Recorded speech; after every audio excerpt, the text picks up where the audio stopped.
Ողջույն Սիմոնյան Post YouTube-յան ալիքի իմ շատ սիրելի հետևորդներ, այսօր ես զրուցելու եմ Մերի Հակոբյանի հետ, թեմաները շատ են և կարծում եմ հետաքրքիր զրույց կունենանք, ողջույն Մերի։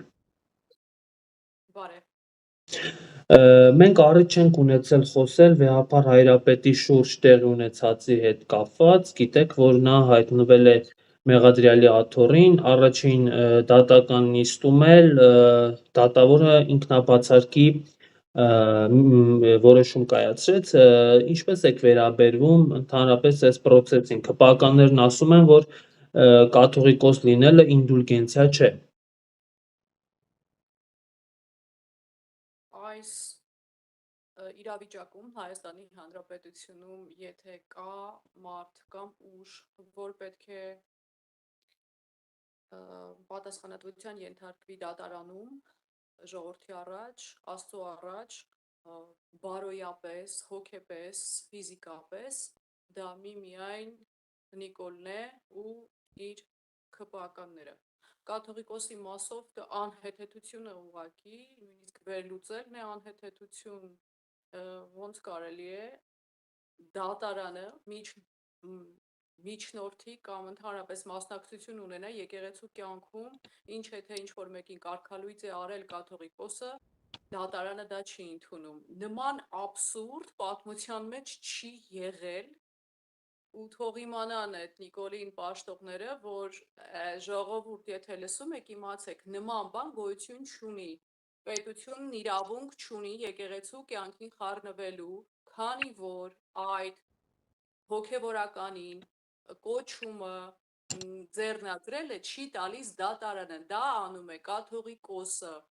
հետևաբար եւ դատարանը իրավունք չունի կարգալույծ անելիս էլ խառնվել այդ պրոցեսներին։ Հիմա հասկացաք։ Կարծում եմ, որ շատ խիստ պետք է վարվեր կաթողիկոսը դեռ տարիներ առաջվանից։ Իհարկե նա իրեն իսկապես հոգևոր հորպես է պահում, ես դա հասկանում եմ, հանգիստ, աներեժ, ուժեղությունը հենց զգացվում է նրա այդ հանգիստ դրսևորման մեջ, ոչ մի էժանագին որակավորումներին չարձագանքելու մեջ, բայց որոշակի ռասա կա, որ դա չի հասկանում ախր, չի հասկանում, որ ուժը հենց այդ չարձագանքելու մեջ է, իսկ ԿՊ-ն դրանից ցնցումների մեջ է ընկնում, կաթողիկոսի հանգստությունից, խաղաղությունից ու չարձագանքելուց, որովհետև դրանք կոնֆլիկտ են սիրում են կոնֆլիկտի մեջ մտնել եւ ամբարտավան ձևով իրենց դրսևորել բոլորի նկատմամբ։ Այդ հանգստությունից սկսում են արդեն դողալ ու գնալ այդ անհեթեթ քայլերին։ Այն պատգամավորուհի կա մեր փողերով ապրող, շատ վատ էլ դերասանություն է անում, որ ասում էր հայրս, ես 10 օր իմ հորն եմ փնտրել իմ այդ յահերձարաններում, իրեն շատ վատ է խաղում, նախ ես ճշտել եմ, որ սուտ է ասում, նա իր հորը չի փնտրել յահերձարաններում, դա սուտ տեղեկություն է, իրենց մեջի նախկին մարդկանցից եմ իմացել, դրա համար վատ է խաղում, չեմ հավատում ես դրան, այդ ինչ սենտիմենտալ էժանագին հուզումնալից տեսարանը իրենց էժանագին զանգվածի համար, ուզում եմ այդ զանգվածին դիմել, ամոթ չի, ինչի եք թույլ տալիս ձեզ այդքան ծաղրեն, իջացնեն ներքև, ձեզ վրա կայֆ են բռնում, մեզ չէ, հենց ձեզ, որ դուք հավատում եք ու էժանագին շոուներ ցուցադրելով նրանք ձեզ են նսեմացնում, ժողովուրդ։ Ուզում եմ, որ մի քիչ զգոնանան, վերլուծեն, ինչ են դիտում, ում են նայում, ում են հավատում ու հետևում։ Այսինքն ձեր հարկերով սնվող ինչ որ կանայք ասեմ, չգիտեմ, Թագուհի, Լուսինեն, Արուսյակ, անուններն էլ նոր եմ սովորել, չգիտեի, ինչ որ թափոն մեր փողերով հարստացած ապրում, այդ փողից հղկացած ամբարտավան լկտի պահվածքա ցուցաբերում, հոխորտում, փողից են իրենք այդպես եղել, ոչ խելքից, Ոչ ձիրքից, ոչ էլ իրենց արած գործից, միայն եւ փողից, իսկ փողը որտեղից է, մեր գումարներն են, ով է թալանում, իրենք, միթե նախկինները, այլևս ոչ, սրանց նման թալանող դեռ չի եղել, ու գնում ազգային ժողովի ամբյոնից կլոունադա են ցույց տալիս էժանագին հանդիսատեսի համար, հավատացնում, որ մեկի հայրը, մեկի մայրը իրենց աշխատավարձով են ապրում եւ այլն, ինչ էժանագին տեսարաններ են։ Այդ նույն Չեմ միայն այդ նույն մարդը ասում էր ինչի Աստված ասել է եկեղեցուն հարկ մի մուծի։ ասեցի։ Նախ ասեմ, որ եկեղեցին ամենախոշոր հարկատուներից մեկն է, որը կարող է չլինել։ Ոչ մի երկրում եկեղեցին հարկ չի տալիս։ Հակառակը միշտ եկեղեցուն են հարկ տվել։ Տաթևի վանքը 300 տարի Տաթևի վանքը ունեցել է, եթե չեմ սխալվում, կոնկրետ թիվ չասեմ, 300 քանի գյուղ, որոնք այն ժամանակվա, այսպես ասած, հարկ են տվել Տաթևի վանքին, այսինքն ունեցվածք են կիսել, որովհետև այնտեղ հոգևորականները, որ ապրում էին, այնտեղ կար համալսարան եւ ամեն ինչ, ամեն առարկա անցնում էին աստղագիտություն, ֆիզիկա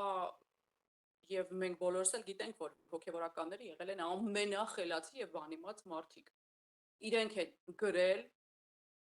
եւ պատմությունը, եւ աստղագիտություն, եւ ֆիզիկա, հիմա դրա մասին չի խոսքը, թե չկարող եմ ծավալվել։ Այսինքն այդ գյուղերն են պահել եկեղեցուն։ Հիմա այդ ոնց եղավ, որ եկեղեցին պիտի հարկ վճարի։ Նման բան գոյություն չունի։ Ու այդ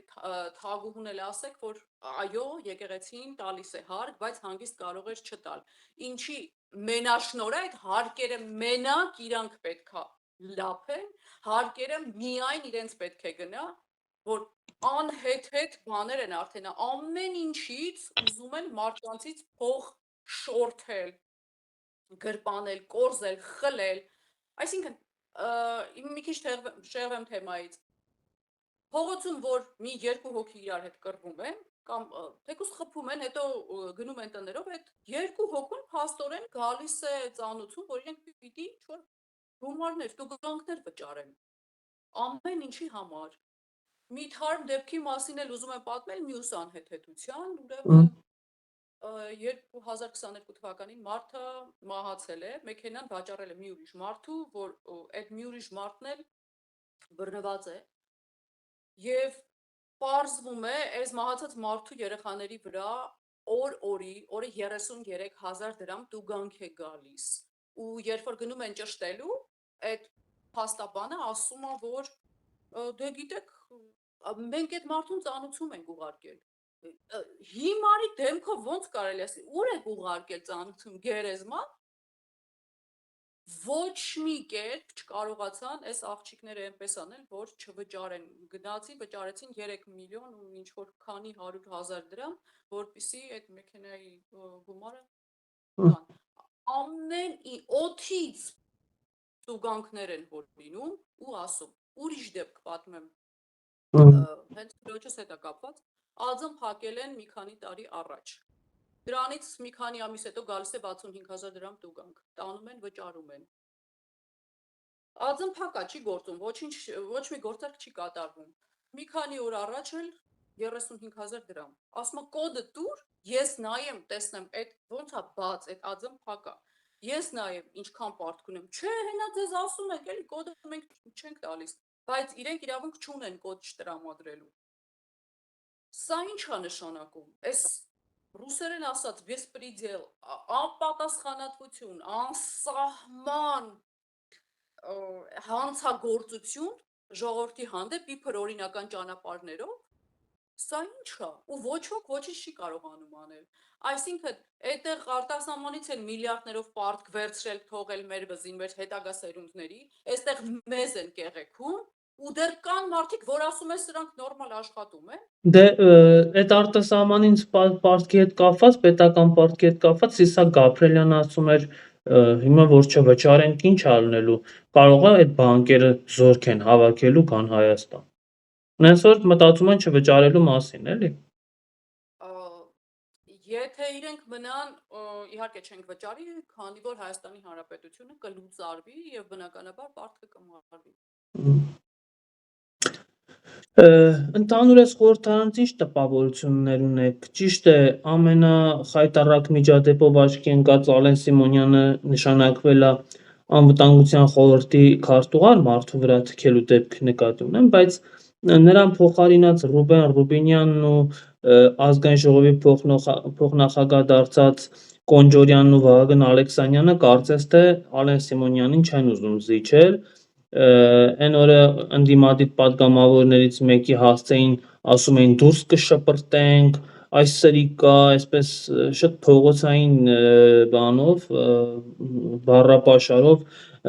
ու շատ ագրեսիվ, ընդհանուր առմամբ ինչ տպավորություններ ունեք, ինչու են այսքան ագրեսիվ, ինչու են այսքան փողոցային բարքերը ի ցույց դնող։ Ես մազոխիստ չեմ, որ հետևեմ ազգային ժողովի նիստին, ընդհանրապես չեմ նայում, այդպես հատված այստեղից ընտեղից աչքովս է ընկնում, նայում եմ։ Փողոցային բառապաշարը, որովհետև ումից ինչ պահանջես, հա, խոզից կարող ես պահանջել, որ նա առյուծ լինի։ Իհարկե ոչ։ ՔՊ-ն, փողոց,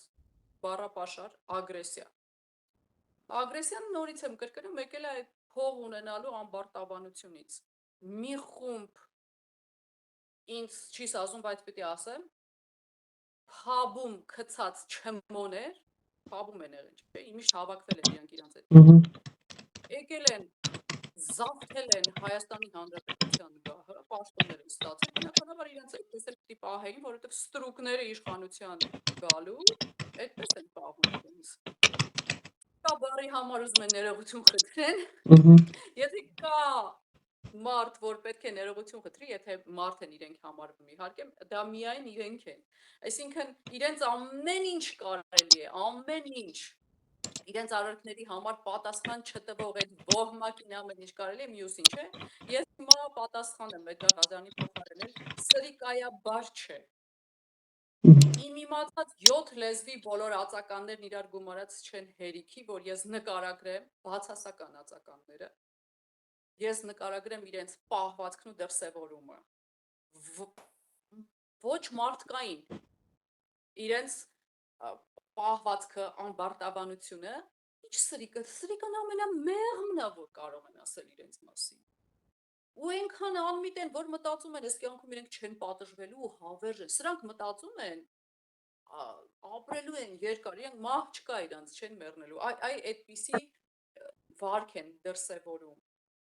Եթե լսում են, ասեմ, չէ, մեռնելու եք, են էլ ոնց, հանգստացեք, ու ձեզ կարգի հրավիրեք։ Երկրում էլ են պատասխան տալու, երկնքում էլ են պատասխան տալու, բարոյապես էլ, հոգեպես էլ, ֆիզիկապես էլ պատասխան տալու են, ինչպես իրենք, այնպես էլ իրենց ընտրած զանգվածը։ Էդգար Ռոստոյանը ճիշտ արել, որ ներողություն չխնդրեց, ինչ ներողություն խնդրելու մասին է խոսքը։ Ու ընդհանրապես դրանց հետ աշխատել կարելի է։ Այնտեղ Հայաստանի հարց չի լուծվում, այնտեղ անձնական վիրավորանքների փոխանակումը փողոցային ինչ-որ լեզվակռիվ է, դրա համար էլ պետք չէր երևի թե որ ազգային ժողով ձևավորվեր։ Այդպես տենց կգնանք հետևելով այդ ազգային ժողովի նիստերին, ծիծաղելով, ինչ որ մի քիչ էլ հումորի տալով, ջղայնանալով ու տեսնենք թե քիչ ոնց են արդեն Հայաստանը տալիս։ Քյարքին իդեպ ներքին տեղեկություններով արդեն էլ Հայաստանին չի պատկանում, որը կհայտարարվի նոյեմբեր ամսին արդեն պաշտոնապես։ Տիգրանաշեն։ Շատ լավ, շնորհակալ եմ այս զրույցի համար, հետևենք process-ներին, ազգային ժողովը դեռ առջևում է, դեռ առիթներ կունենանք զրուցելու։ Ես եմ շնորհակալ, որ